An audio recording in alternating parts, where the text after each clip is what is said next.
Fab. So I'm Pete. I'm the Senior Public Involvement Manager for Health and Care Research Wales. I've been in post about 3 years. I don't know where that 3 years has gone. It's absolutely flown by. Same as like the 10 years of CADR. That's flown by massively. Um, but a bit about me. So yeah, 3 years in post. But previous to this, I was working with Decipher, which is a public health research centre based in Cardiff University, and my role was to link researchers up to children and young people. So I jumped ship and went to the funders. What do they call it? The hare or the poacher or something like that. There's a saying about it, but yeah, yeah, we're on that anyway. So fab. So I've got the first 45 minutes, and I'm just going to give a bit of an overview of public involvement, health and care research Wales. How to move this across? Yeah, bit of an overview of health and care research Wales, who we are. If you do know it, and I'm teaching you to suck eggs, just tell me to shut up and we'll move on, and you can ask any questions throughout as well. Okay. Talk about public involvement, what it is, why we do it, and how to do it. And I've got some rebel ideas. So this is a book by a chap called Matthew Syed. He's a psychologist, and he gets loads of different people from different teams together to overcome like certain situations and certain problems. And there is a tenuous link between that and public involvement as well. A lot of this is interactive. So if you do have any questions, please fire them. I've got a few tasks and activities for you guys to do. It's nothing strenuous at all. So it's just to explain what public involvement is, a nice little way to explain why we do public involvement, how to do it, and the importance of it as well. So firstly, I just talk about us, Health and Care Research Wales. I didn't make the decision on CADR, okay? It's nothing to do with me, so any questions, just fire away. Yeah, if you want to throw stuff at me, I can dodge, but no. So we are a network organisation supported by Welsh Government. We partner across like different areas within Wales, or NHS, local authorities, Welsh Government, community groups, research centres. And there's about 70 of us in the public, no, there's only 2 of us in the public involvement team. There's 70 of us in Health and Care Research Wales Support and Delivery Centre. I've not met them. I've only met a handful of them. We're based all around Wales, some based in England as well. But we're hosted by Powers Teaching Health Board. What our main goal is to promote, support, and provide sort of oversight on health and social care research in Wales. So yeah, that's the organisations we work with. NHS Wales, so all health boards in Wales we support. Local authorities, universities, charities, third sector organisations, and research institutes. So we got to ensure that the research that we provide is of the highest international scientific quality, relevant to the needs and challenges of health and social care in Wales, and it makes a difference to policy and practice as well. So that's it in a nutshell. That's like the PR blurb of what Health and Care Research Wales is. Before I sort of go on to public involvement, have a show of hands. I know there's a few public members in here as well, but it's like show of hands who knows public involvement or who has done public involvement, whether in the research studies or so okay, quite a few of you. So you're able to tell me how to do it. Yeah, so jumping ship. I don't really do public involvement anymore. That's not what I do. Whereas my old job, it was a lot of interacting between young people and researchers as well. So I thought taking a step back, and I kind of miss it a bit. It's a bit rubbish not doing it. So I try to do as much as possible. So yeah, good that we've got a good level of understanding of public involvement. So this is what we've been working on strategically and the priorities of public involvement in Health and Care Research Wales. So we're part of like a 5 nations group. So that's NIHR, so National Institute for Health Research, CSO, which is Chief Scientific Office, Health Research Authority, Ignite, PPI Ignite in Ireland, and there's another one in Northern Ireland, and I always forget the name. So, but we work as across a 5 nations group that strategically provide oversight and direction for public involvement. So that's where the UK standards for public involvement came from. That's where the shared commitments for public involvement, and that's where a lot of the UK-wide policies are put into place. From that, we've created tools to support researchers. I mentioned the UK standards for public involvement, and that's like a framework for doing public involvement at a good level, and I'll talk more about that in a bit. We've expanded our opportunities, so that's where members of the public and researchers, we're like the middle person between them. So we develop adverts and we link up researchers and public members to research opportunities. So we've expanded opportunities for more diverse population in Wales. So we've got Equality, Diversity and Inclusion Advisory Group, and they support us to make sure that we're going out to different communities and third sector organisations to change the way that members of the public can shape and influence research, whereas at the moment it's solely on public members to find these opportunities. We're changing that around, so we're going to go out to community groups and use the pot of money that we've got to support that. And the big thing that we've been working on this last couple of months, say 12 months, is our public involvement action plan, which is called Discover Your Role. We've got a first iteration of it, and it started in 2019. Big thing happened 2020, so a lot of the problems that we had, or a lot of the plans that we had in place, sort of had to put to the side. And it came to the end of its first iteration at the end of the last financial year, so March 24. So we've done a lot of community engagement events, speaking to different groups, different organisations. Okay, what are still the barriers to public involvement, and how do we overcome these barriers, and what are solutions to it? So it's a solutions-fed document, a solutions-fed action plan. It's online at the moment, so if people want to feedback on it, it's still there.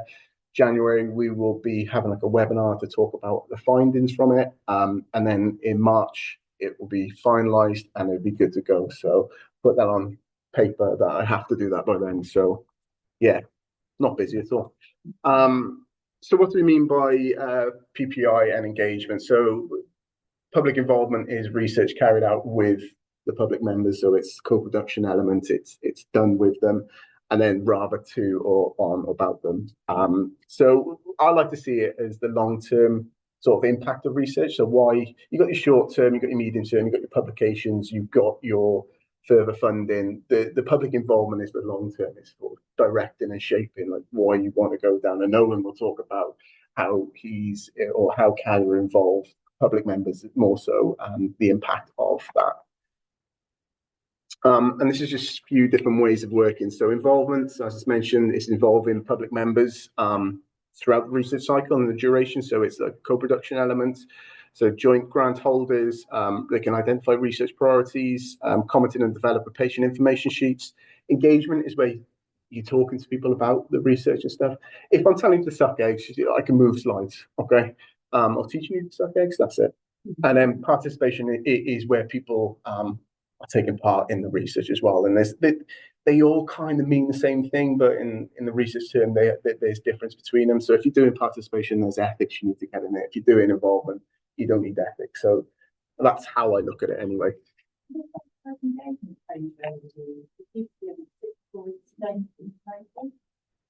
now it's no reciprocity engagement. Don't know. Good question, though. I'll find it out. I'll make a note. I'm not too sure. Yeah, I think this stems from working across NIHR and the Five Nations group. It's like, right, let's simplify it down. Let's move it from what it used to be and just improve on it. So better way of engaging than doing it one way. That just means that telling the audience. Sorry. Yeah, no, it's okay.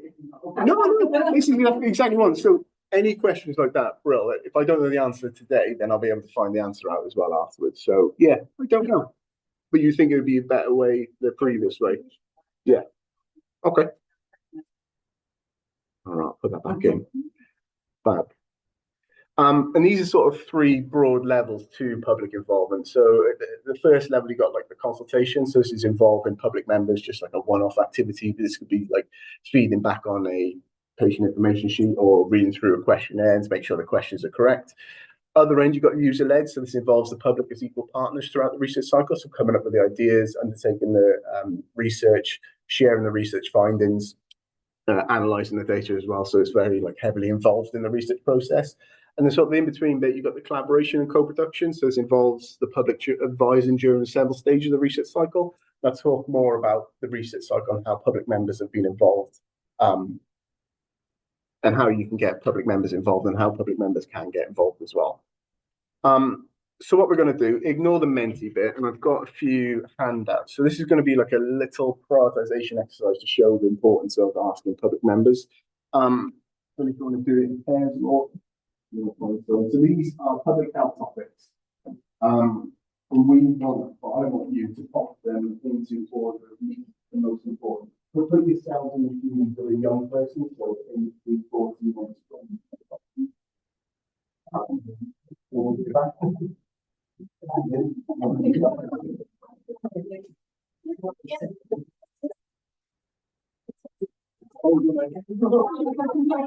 Yeah, so spend like 5 minutes. we want you to rank them from least important public health office to most important public health office. What young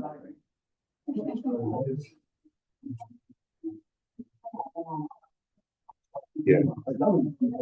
What do you think young people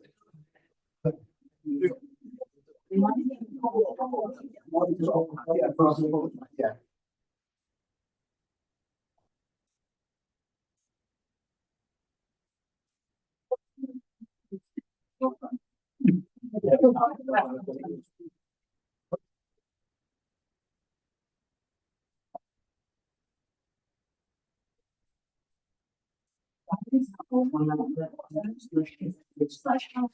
Something they think they need like addressing.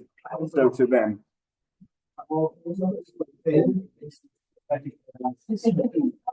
Yeah.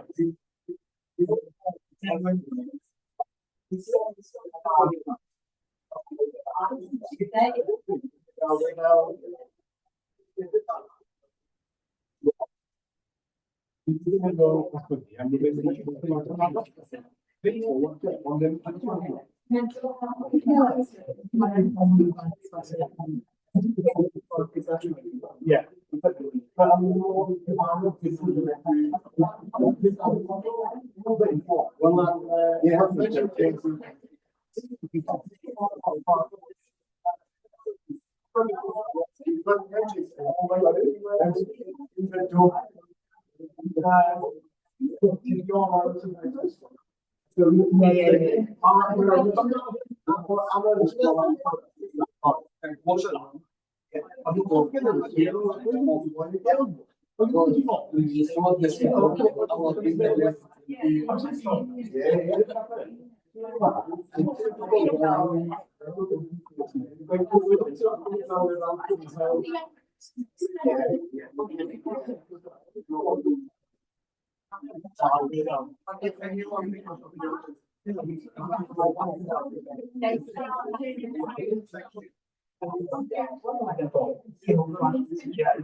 Yeah.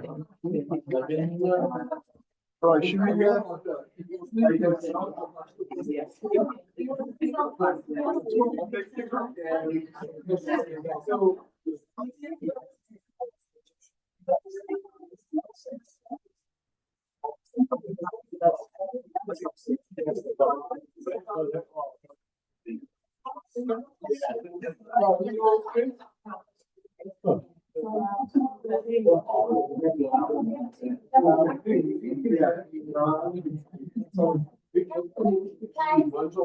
Are we done?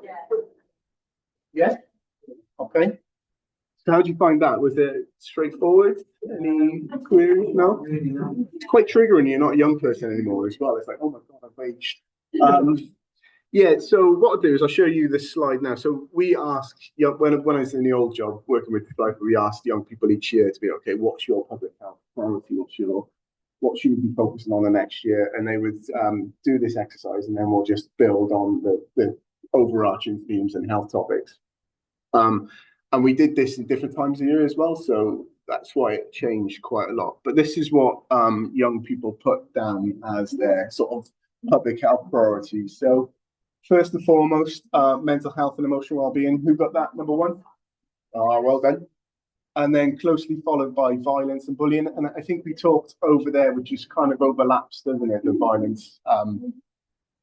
And then sexual health was followed next with alcohol, drugs, and smoking, which you sort of argue is like lifestyle choices almost. So then that, and then nutrition and physical activity were the least important. And the main thing for physical activity and exercise and nutrition and diet being the least important is because a lot of research is done into nutrition and physical activity, and young people, like, it's done to death. We know what we need to be doing. We know, a lot of people coming out to us, but there's not a lot of research on mental health and emotional well-being.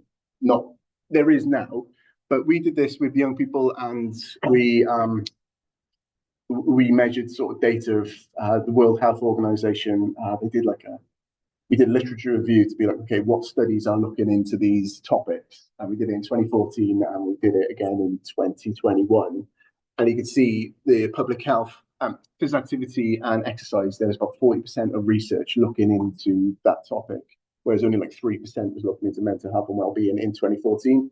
And then we did it in 2021. It changed. I think there was like 40% doing mental health and emotional well-being, and physical activity was still quite high. But mental health was more sort of predominant factor, and research going into that as well. And I mentioned this does change depending on time of year and the circumstances as well. So we did it before COVID and after COVID, or during the lockdown. And physical activity moved up towards mental health and well-being because we were allowed to be outside. So they noticed the correlation between being physically active and having good mental health. So yeah, this is just an exercise to be like, okay, it's super important to ask the people that you're wanting to research with, or super important for the public members to have the voices on it, because if we do research looking at children, young people, or different populations, and we don't know that population, we could just be going off on a tangent researching physical activity, but young people know what's that about. So that's the priority. So that work all right? Yeah, it explains it. Fab. So why is it important? So I've mentioned sort of the reasons why. So good public involvement is worth investing in. So it leads to the development of sort of higher quality research and make it easier to recruit and retain participants. It increases the relevance and understandability of research projects and acceptability. Increases research quality. A lot of it now is a requirement. So many funders like Health and Care Research Wales, we have public involvement funding panels. So when you submit funding to us, we got public members reviewing funding applications as well. So they're providing their input and feedback. And 9 times out of 10, if the public involvement element isn't strong, then the funding would not get funded. And also it's a democratic principles as well. So people who are affected by the research have a right to have a say in it as well. So these are the reasons why it's important to do public involvement. I mentioned briefly earlier on about the UK standards for public involvement. So these are designed to improve the quality and consistency of public involvement in research, and is a benchmark for what good public involvement looks in. So There's 6 standards, and each of these standards, there's a few questions related to it. So I can send the link afterwards, or you can find the link on the website. And it's a good sort of document to sort of reflect back on your public involvement, or use it to plan your public involvement. So there's questions relating, okay, how do we change the communication style? And that's working with the public members. Like, how do we communicate with you? What's the best way of communicating? Same again, working together. What's the best way we can work together? Are they effectively involved in the research? Inclusive opportunity. So what needs to be changed to make sure that your project is inclusive as possible? And how you capture the difference it's made. I think Owen, you'll talk about the impact shortly. And we've got there's a few public involvement impact tools that we've supported development with. There's one called PIRIT, there's the GRIP2, and then a public involvement impact assessment. They're the sort of 3 main ones to use to demonstrate the impact of public involvement, and governance as well. So can you involve public members in the higher level strategic direction of public involvement? I think you do that quite well with CADR and stuff. And then support and learning. So what support and learning opportunities do public members need? But also, what do you need to involve public members? And that's where we can come in and support everyone to do public involvement. So we've got a research public involvement training, and also we've got public involvement training for public members as well. Right, bear with me. Okay, this I've done this once or twice, and I try to explain it, and I just mumble. So if I do mumble, then we can ask questions away. So this is the Rebel Ideas, and it's the Power of Diverse Thinking, which is a great book. I'm not getting commission from it. I should do, because I told people to buy it. It's like £3.50 on World of Books. It's brilliant. So this is sort of 6 images of diverse teams. Before I explain what these are, but before I go into detail what these teams are and which one's the best team to encourage diverse thinking and rebel ideas, which one do you think is? So we'll go around if you just want to fire out. Rian, which one do you think is? Oh my God, they're all working together. All working together to overcome a. Yeah, I know. But maybe that's wrong. There is a wrong answer. There's a right answer. But yeah, if you're going to put 6, there is a wrong answer. But I'll explain more, which we go around. So, Rian, you're saying 6? Yeah, that's wrong. But 4? We're going for 4? 5? 5? 3? Okay. Let's explain. Circles, individuals, boxes, team. Oh, okay. Number 2. So we've got everyone. Okay, I'll explain it. Perhaps. So number 1 is just an intelligent person. Well, everyone in here hopefully is in that box, but we only know what we know. So we're trying to overcome a problem. That's why it's important to involve public members and different audiences as well, because you come with different perspectives.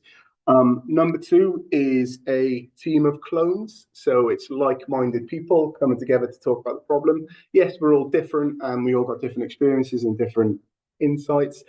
We're all relatively similar. We're all in the research world. We all have the same ideas and the same suggestions.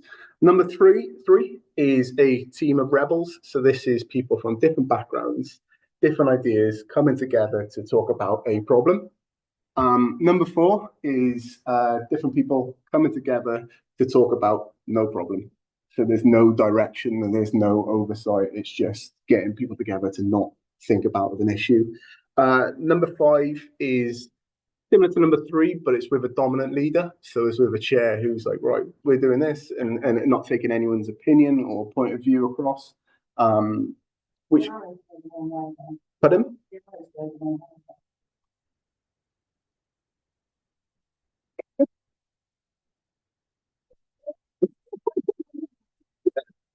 Yeah, so it all comes together. The next, it's animated. It goes back on the next slide. And then number 6 is the team begins to parrot the leader as well. So they're afraid to come up with new ideas because they don't want to rock the boat, and they've come up with new ideas, but the leader's almost like, no, we'll dismiss that. This is what I'm coming into. This is what I want this group to feed back on. This is what I want the ideas to come out with. So So number 3 is the team of rebels. So that's the team that you want to come together to overcome a problem or overcome an issue. And it's people with different insight and feedback and opinions, but coming together to talk about that one topic. So the example I can give from reading this book that I remember is, I don't really like the England football team, but we're talking about the England football team. So in 2016, they had a terrible Euros. They got knocked out by Iceland. Some people enjoyed it, some people didn't. And then Gareth Southgate came into post and he was like, right, how do we build up Team England? How do we get our fans to become more engaged? And how do we get like a team ethos together? So we got people from different backgrounds with leadership areas. So we got I think a major in the army. He got a big CEO of like an international corporate company. He got Matthew Syed involved. So they all had experience of bringing teams together. So he came in with the sole goal of building Team England. And arguably, since then, England have improved. They've got to 2 major finals. There's a good feeling around the England football team. I'm not really into football, so it's fine. But that book's great because it gives different case studies and examples. There's one about CIA, there's one about sort of airplanes as well in there. It's honestly, it's a really good book and it simplifies it quite well. So I understood it, which is great. So this is sort of some 3 sort of areas that you can encourage and welcome sort of rebel ideas and what you can do in your meetings. Or what you can do with public members. So blind meetings, so run the meetings solely based on suitability, so no job titles. So I know when we come online, it's like, I'm Pete, I'm the Senior Public Involvement Manager, healthcare research. Well, scrap that. Be like, I'm Pete, this is what I like doing outside of work. So there's like a common ground that people can sort of link to and relate to. Create a culture of psychological safety, so where share ideas and trying things out is encouraged. So a meeting's going to be pointless if you're anxious about saying the wrong thing. So encourage people to open up and discuss what they want to discuss. One way we do this is sort of blind answers. So we use Menti quite a bit, and it's anonymous. So you can fire the answers out without anyone sort of feeling uncomfortable saying it. So we do that, and it avoids that dominant leader or dominant voice in the group, because then you start having echo chambers, you start mimicking, and then avoid standardization. So try different things out, like be flexible. What we do as well, and one size doesn't fit all. If people can't come to the meeting, then we get their feedback beforehand. We send the questions out beforehand so they can think about it and then come to the meetings and discussions, so they're not put on the spot. And yeah, we want to capture everyone's opinions with being comfortable as well. So that's a few kind of ways to encourage cognitive diversity and welcome rebel ideas. Any questions on that? No? So I explained that quite well? Hey, fab. So these are some sort of cognitive diversity backgrounds and some rebel ideas. So research shows that teams with high cognitive diversity consistently outperform equal teams. So they approach problems from a different angle and able to spot more issues and more unique solutions. So what we encourage to do is deliberately increase the mix of these sort of areas. So backgrounds, knowledge, skills, experiences, thinking styles, and personalities as well. And this is where public involvement can come in and help you address and increase sort of cognitive diversity. So working with public members on a health topic, because you bring different life experience, different like backgrounds and different viewpoints as well. So that's why there's a kind of link between. Do you want to go back to that one? Got it. Yeah. Fab. And why it's important, because it improves decision making. It enhances creativity and innovation. It's greater adaptability and flexibility, and improves team performance as well. And there's a better understanding of customers, public, and users' needs as well. A few more slides, and the answer to the main event. Oh, fab. So in terms of public involvement, public involvement and cognitive diversity go hand in hand. So we talk about why it's important and some theory behind like diverse teams, but we didn't go into sort of practicalities of when to do it. So when you should do public involvement, do at whatever stage you're in now. So if you are sort of coming to the publication stage, get public involvement members in. If you can do it in all stages. In the next slide, I'll talk about the research cycle and where public members have got involved, and also do it at the earliest stage of the project, so where it would have the most impact. So we, lucky enough, Healthcare Research Wales, we've got a pot of money called the Enable Involvement Fund, where we can support researchers to involve public members during this stage. If you're going through bid development or submitting for further funding, we can support the public involvement element of that, and we can build in public involvement throughout the research cycle with you, or the research project. And this is the research cycle and when you can involve them. So identifying and prioritizing, like I said, earliest stages possible. You want to ask people for their opinion to be like, is this important? Is this something that we should look into? So we supported the Wales Evidence Centre to run their prioritisation exercise, where we went out to different community groups and different public members to be okay, what should we be focusing on? What should we be looking into? And that shaped the Evidence Centre for direction they're researching. Commissioning, so I mentioned we've got public members involved in the funding side of stuff, so they review funding applications, and as I said, 9 times out of 10, if the public involvement isn't up to scratch, it won't get funding. Design and managing, this is like the elements where public involvement do get in, and it's quite standard for public members to get involved in this stage, because if you're going out and undertaking the research, you want it to be designed and sort of managed with public members in mind. Undertaking is not something that we necessarily support, but it's not something that we haven't supported in the past. So the Wales Cancer Bank, they have public members to be peer consenters. So they go out to patients and they consent them to the study and to the Wales Cancer Bank as well. In that element, there's more sort of training that's required, because you need to upskill the public members to be able to confident to go out and take their consent and get the information. Disseminating as well, so public members have been involved in presenting and sharing the findings as well, and then implementing. So what findings are going out to different community groups and saying, this is the research that's done, let's build on this, let's lead from there.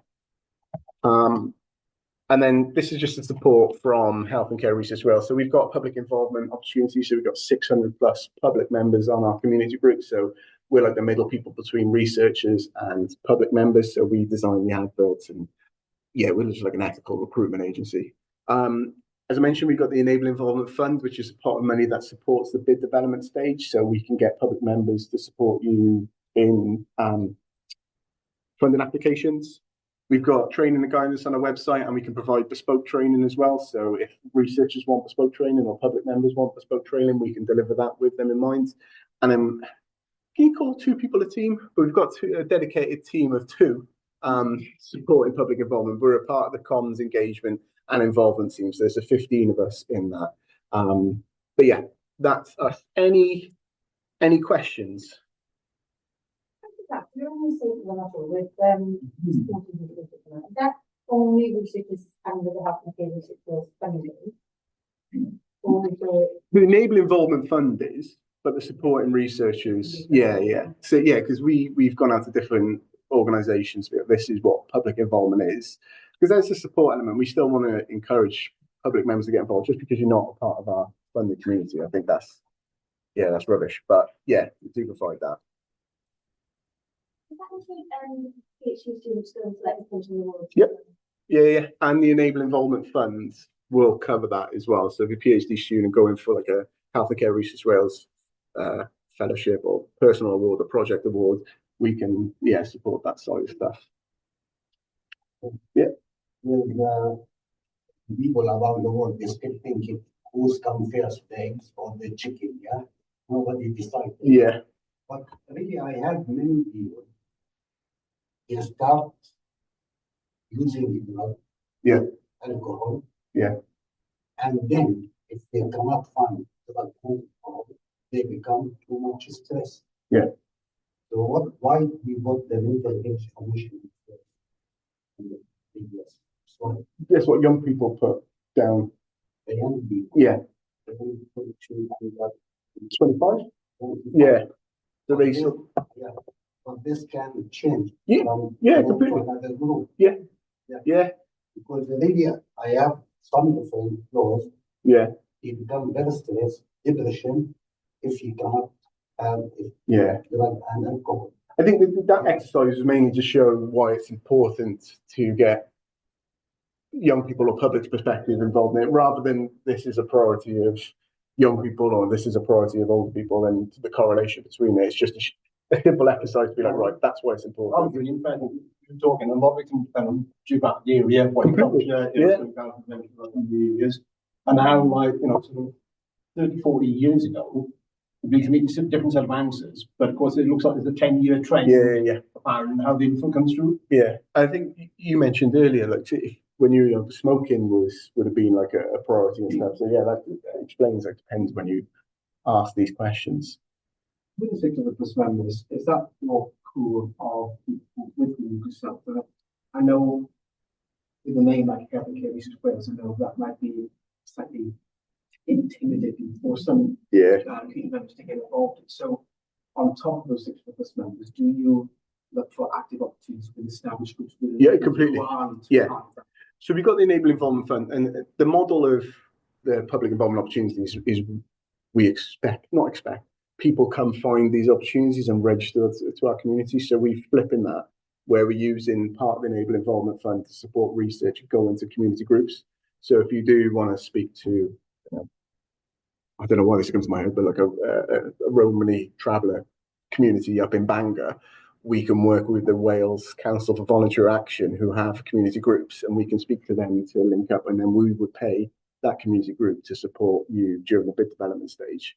So it's flipping that model, because we can't expect people to come to us and find out. Like, I mean, Health and Care Research Wales, it's for the general public, it's no one really. Don't quote, oh, it's recorded. Would you stop recording that? Yeah, but yeah. I've never actually had very little studies come through from CADR or OPAN. I think in the middle, originally, I think we went to Wrexham for a conference or whatever. And I think I realised it was this lady then who was there from the beginning. I did something on country or whatever. Remember that? So I remember, because she still got her lovely red hair. But we've never come through the community, our community of PPI with Health and Care Research. Very rare any studies with CADR. So I'm sad that they've lost their funding, but I'm wondering if they. I know they probably use PPI, but it didn't seem to be universal. Because sometimes they were somewhere in Cardiff at one time. They went a long time ago. Yeah. Probably didn't. So it was Swansea and Bangor. So Swansea would do short studies, but they wouldn't pay to go to do those studies because you didn't live in Swansea. So there didn't seem to be that capacity to involve PPI. So I don't know, probably funding, I'm not sure what happened there, but very little involving PPI. Well, I don't want to. I don't want to. Yeah, no. Well, I don't want to steal Owen's thunder, because Owen will talk about. Now I'll get back it up. Yeah, how public involvement has influenced CADR a lot. So we may have supported them in the initial stages, but then it's like, right, there you go, you run with it, and they've developed their own public involvement elements, and you can talk about the projects and the impact of public involvement. So but they may not have been aware that Health and Care Research would have paid for public involvement before, but they need to get public involvement in their grant. Yeah, but then you're not going to be paid. So it needs, but you would have supported some in the beginning to start off. But when there's the infrastructure funding that we provided CADR, elements of that was public involvement, where the public involvement was covered by Owen. Is that 5 years? But prior to that, it wasn't. Well, it's only been the last couple of years that public involvement is really, more prominent. With the university, but you say you couldn't get able to. But I think since teaching the teams from that structure has changed, it was much different 10 years ago. Whereas now we have, I've been doing it for 12 years, and there was plenty out there in the Health and Care Research for PPI, but very little, like I said, in studies full time or. I think Owen will talk about now how I popped up when I've been able to gone online to speak, and I kept in and if they've been in Cardiff, I used to be in Cardiff, I was trying to get to Cardiff, but otherwise, it would be expensive to try and get to Swansea, etc., as a PPI, because we're not covered. But that and we remember when Peter first started with us. No. Brilliant now. Anyone else? No, I mean, it's difficult. There's probably barriers somewhere that made you, that you couldn't afford it, or, it's how what money you had. I do understand. Yeah. But just saying that there would have been help in the beginning of the study. Yeah. To have PPI on board if you belong to. I think that's possibly another issue as well. One of the things that we found when we've been engaging with people is, are you aware how to ask the question if you need funding to go somewhere? That's another barrier. We fund insignificant. Any kind of interaction with any kind of health agency, it's always, you also need to know how to ask the question first off before you can get the help that you actually need. I think it can be that way in terms of BPI as well. But again, that's just one observation. Very good. Sorry, lady there. I'm really sad to hear that that's been an experience, but I will say, so I was part of the fund from the beginning, and we were doing activities, but it probably wasn't underneath helping them with Wales. We had our own structures. Yeah, Every research project that we had, we built in our own funding for exactly what you're saying, paying for people to be involved. We have had a lot of fights with the university to allow that. We've been very creative with how we have always included the activity. It just hasn't always been used. Yeah. Yeah. But I'm just wondering how far you went, say, from Swansea, because we wanted to be involved in something not too long ago, actually. But because we didn't live that close to Swansea, they wouldn't pay for us to go there. Oh, and they told us that wasn't that long ago, actually. They were doing something in the university, and yes, we covered what they wanted for this, but no, they wouldn't pay the expenses. Are you talking about the project you were discussing earlier, the one with Andrea regarding the right, I did this kind of an advertising project, so we not have a project, so each project would have their own public involvement engagement. But that doesn't come in, so that wouldn't have come under CADR anyway. It would just kind of advertise different opportunities for different projects. So that's maybe the reason. So, being a member of CADR, we advertise a lot of research projects at the centres and things like that. We've got such a big cohort, but yeah, that might be because that is not directly CADR project. We just advertise. I'm not talking because it's. Sorry.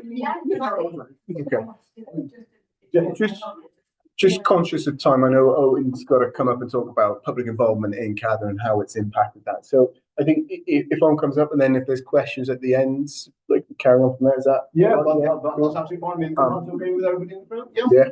But if you do want any more questions, any more support, my email's up there. You'll be able to find me. So yeah, fab. Thanks everyone. Cheers.